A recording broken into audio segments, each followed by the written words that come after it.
Paul Gibbs here with Nate Miller. We are going to be talking this video about some ideas on performing, live performance tips that we want to share with you and maybe help you along that line a little bit. And we got some news that we want to share with you as well. So stay tuned. That's all coming up.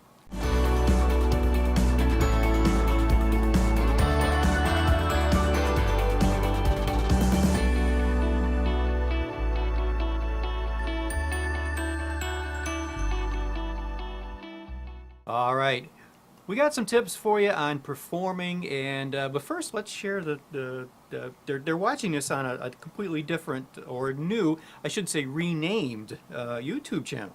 Yeah. That's right. We want to welcome you guys to our new YouTube channel. This is NoteSpire Music, and we're really excited about bringing you some really great content, and we hope that you'll subscribe and share this with your friends.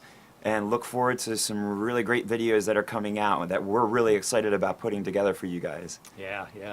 So, and also, the Jesscott Music Hour, by the way, is going to continue as a weekly podcast, and also something brand new called NoteSpire Radio that you've been hearing about, and we'll share more about that in another video as well. But now we want to talk about live performance, because Nate and I both have been on the stage, and we've been been up there in front of audiences, and we know that we've struggled with different things, and you may have too. So we want to kind of share some tips with you on how to make that stage presence, that performance, if you will, maybe a little bit better. So let's start with stage presence. I mean, what does stage presence mean when you think about that? Yeah, actually, this is a really big topic, so we're only going to be able to kind of touch on a few areas here. We'll probably invest some more time in more detail in future videos, but we just kind of want to give some basic concepts about stage presence. And I guess one of the things is just how you appear on stage, your body language. Do you appear confident? Do you appear natural? And how do you go about doing that? So that's kind of what we want to touch on today, how to build that confidence level and to seem natural on stage and to really draw your audience in so that they're not distracted by you, but they hear the message that comes through in your music or whatever you're sharing. So for you, what is stage presence? What's one tip that you would give, or advice that you would give on having that better stage presence? I know I've got some thoughts too, but I want to hear what you have to say first. So I think one of the things that really helped me, and I don't even remember the source of where I heard this, but I think I read it somewhere one time, and it said that the people who are in the audience are actually silently cheering you on. They want you to succeed. Yeah. And in fact, when you're walking up on stage, they're hoping that you will be successful, even if they're not aware of it. It's just like a thing within us as humans that we're cheering for the person that's up there. So just knowing that, to me, is helpful because you go up there knowing that the people they're invested in you and they want to see you succeed and do a good job, even if they're not aware that they feel that way. So you don't have to go up there thinking, like, being totally terrified that these people are like judging you or anything. They're actually wanting to see you. They're invested in your story or what you're sharing, and they want to see you succeed and do well up there. Yeah, that's a very good point. I mean, I don't think I had actually thought of it that way before. Yeah. That when we get up there, that people they're not there to see you fail. Mm-mm. They are there to see you succeed in what you're doing. Tom Jackson said it very well, and he said people come to see people. They don't come to just hear music. They want to see you. And sometimes, we get up there, and I know when I was first, like my experience was in bands, playing in a 3, 4, 5-piece band for many, many years. It wasn't like till the mid-'90s that I actually started performing, myself. And doing that solo, oh boy, maybe you're there right now. I was terrified. Yeah, it's one thing to hide behind other people on stage, but if you are a solo performance or a performer, it's a lot tougher. Yeah, I hid behind a rack of keyboards, 2 or 3 keyboards, and you can hide behind a guitar. Yeah, exactly. Yeah. But then it was tough for me to get out there and and just stand there with a microphone, Yeah. or just play keyboard by myself. But people want to they want you to succeed. Let's move on to when you're using tracks, when you're using background tracks, and this I learned. It took me a while to realize this, that when you're using background tracks, what do you do when the song ends? And so many of us, and I did this as well, when the background track ends, and people may start to applaud for you, but the first thing we do is look down, we look away from the audience and stop the track, right? Or we walk away from the microphone. And Tom Jackson, again, had some really good tips on this. And for one thing, for your background track, make sure you've got 5, 10, 15 seconds of silence so that you don't have to stop the track immediately. Because this ties in with what Nate said. People want you to succeed, and they want to acknowledge you, and people want to applaud. And we get into some churches where that's not appropriate. That's fine, but we're going to talk about where it is, and people want to applaud, and they do applaud, and stand there and wait for the applause and acknowledge it. Yeah. And keep your eyes, the best you can, keep your eyes and your attention on the audience while they're doing that applauding, and then acknowledge that by saying thank you, and then should be the time that you stop your track. What I do sometimes is I'll have a remote control, so I can stop. I have my tracks on a tablet, and I can stop those with the remote control, or at least have it within arm's reach, so that you can stop that background track without taking much of your attention away from your audience. I think that's really important. Yeah. What about when you're playing guitar, when you've got just the one instrument? What do you, Right, yeah, what do you so think Paul, about that? Paul does a lot more with pre-recorded tracks than I do. I'm more of a live performer in terms of playing music, particularly on guitar. So, a lot of people wonder, what should I do between songs? Do I need to talk between every song? Yeah. And I would say no.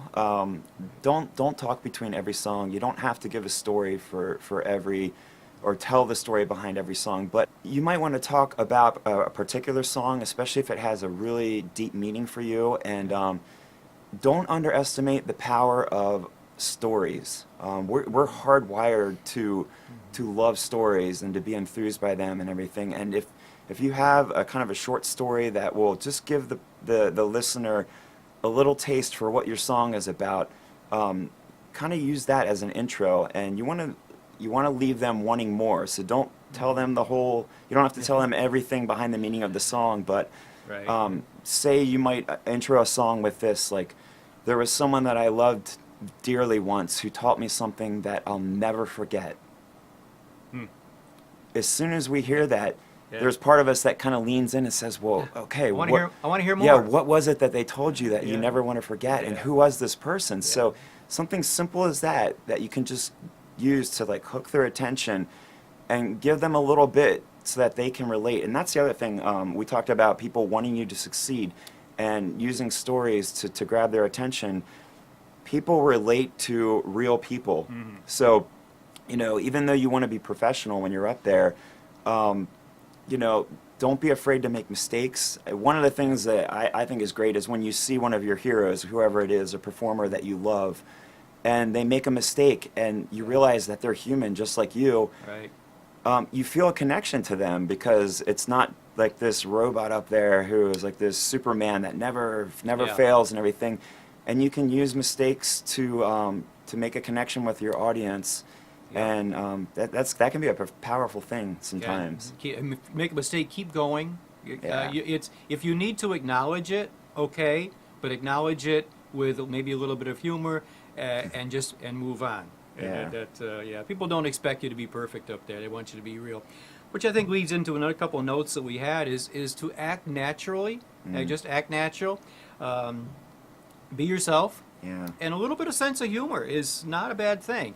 To inject a little bit of humor in there, and smile Smile a lot. That's good. You know, that's like what we're doing right here. We make mistakes. You may see the mistakes in this video, or we may edit them out. But either way, we make them. We're gonna make them. Yeah. So part of that idea of acting natural, some of that is just going to come from time and experience. Yeah. Even the most seasoned performer will tell you that, you know, there are people that are naturally gifted speakers in front of people. They'll get up on stage and they're just wired that way, that they can get up in front of large groups and they speak naturally as if we're talking to each other right here. Yeah. But even the most seasoned person will tell you that they learn that by doing it. The more you do it, the more comfortable you get with it, the more fluent you get with it. So you're going to learn by time and experience. And until you can get to that point, you need to practice. And I'm going to show my age a little bit here, but years ago, the only way to do that was to stand in front of a mirror and to kind of perform for yourself. And you could see, you know, how you looked. But nowadays we have great technology. I mean, on your smartphone, if you have it, there's video capability. Take a video of yourself performing, whether you're singing or playing an instrument, and look at it. I think you're going to be surprised. You can be surprised one of two ways. Either it's going to be a lot better than what you thought it would be, or a lot worse. But I'm going to bet that it's going to be better than what you thought. Because a lot of times in our minds, when we perform, we think, oh, that was terrible. But then you go and you look at the playback and you think, wow, that was a lot better than I thought. Yeah. But I encourage you, if you do watch the playback, be honest with yourself, be critical, but also be kind. You know, give yourself honest feedback. Look at it and say, what did I do well? What needs work? Right. But be kind and know that you're human, you're going to make mistakes, and you're going to get better with time. That's the exciting thing. And if you're really brave, let a friend, a close friend that you trust, take a look at this or perform live for them and ask them for feedback, how you can improve. Yeah. Okay, so we've been talking about stage presence, and maybe at this point you're thinking, how do I even just get started? I don't even know where to start with my presence or my stage presence. And what I want to encourage you guys is to become a student or a keen observer. And what I mean by that is find an artist or a performer that you really enjoy, that you kind of want to aspire to emulate. Watch them and see, what do they do that works well? What makes them successful? If they're a guitar player, how do they hold their guitar? What do they do between songs? How much do they speak? What do they talk about? Do they make eye contact with the crowd or whatever it is? Take notes, and what you want to do is model that. And I don't mean you don't want to copy them exactly, but you're going to learn from their successes, and it's a shortcut to becoming successful yourself so that you don't have to reinvent the wheel. And modeling is a really important concept in systems like NLP, which is neuro-linguistic programming. And you learn from the successes of others, and you apply them to yourself, and it becomes a model for your own success. So that is a great encouragement.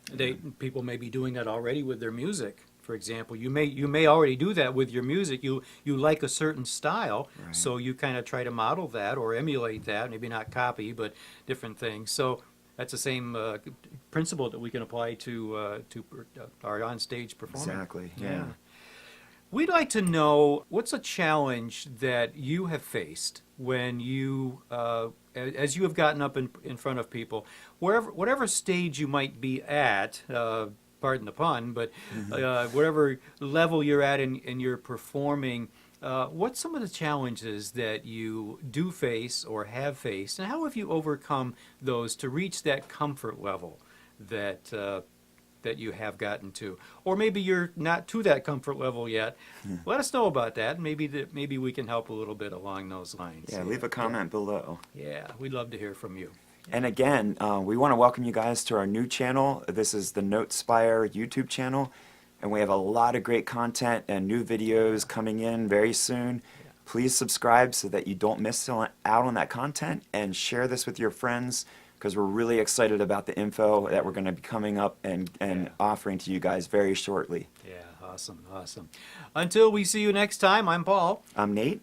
Take care of yourselves. Take care of each other. We'll see you next time. God bless. Bye-bye.